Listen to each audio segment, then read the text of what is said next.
What's up, guys? Welcome to your 151st Android tutorial for the new Boston, where we're still going to work with this getting the last tweet of a specific username method. And it's going to be pretty similar to what we did with, before when we were working with the HTTP client and get and response, all that stuff. So we're just going to kind of go quickly, but I'll still try and explain some new stuff just to further you guys' learning here. And so what we need to do again is set up an HTTP response.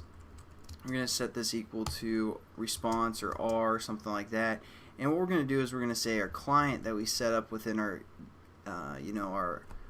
on create method. We're going to refer to that client, and then again we use the method execute.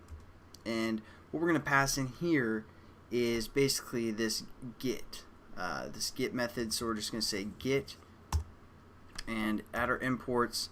Now what we want to do is we want to check if it cleared, so we're going to set up an int called status returned, or status is fine, and we're going to set this equal to our response, which is our dot get status line dot get status code, and that's going to return a number for us, obviously since it's an int. But let's just take a look at it. I pulled this up, it's the Java doc, and for this get status code that we just use, if it returns like 200, that means it's a success. 100 is just informational, 300 is redirect, 400 error, and 500 service error. So what we want is actually the 200 if it's successful. So what we're going to do is we're going to set up an if statement. If our status is equal to 200, then we're going to set up a HTTP entity called E, and we're going to call this our r.get entity. Again, nothing too new there. We're also going to set up a string, and we're going to call this data. We're going to set this equal to entity utilities dot to string, and we're going to pass in our entity, which we called E, and that's just basically going to create some data returning the string of our entity.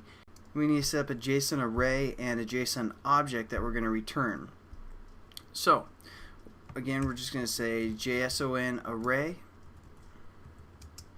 and we're going to call this timeline, and we're going to set this equal to a new JSON array passing in our data, and that's going to create a JSON array for us. And then what we need to do is set up a JSON object. So we're going to say JSON object, and we're going to call this last, for referring to the last tweet, because basically now what we're going to do is refer to our timeline that we just set up, which is our array, and that's going to return a lot of different objects, JSON objects, and we have different indexes.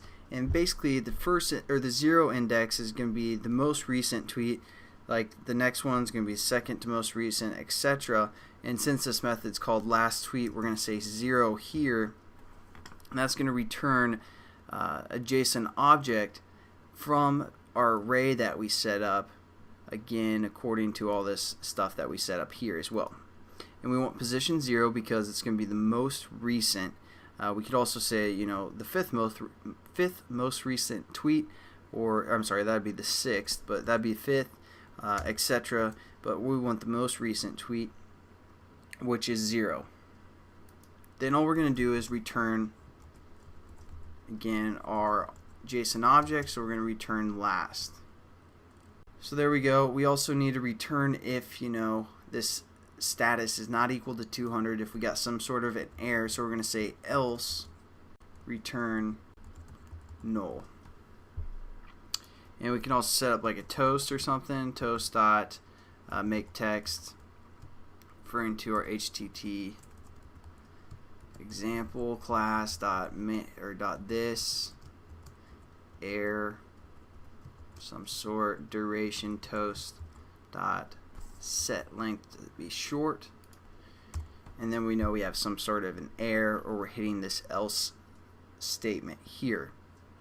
So there we go, we're returning again a JSON object, And that's pretty much it for this tutorial. In the next tutorial, we're going to finish up this little application, and probably after that I'll show you guys a little bit more information of everything that we did.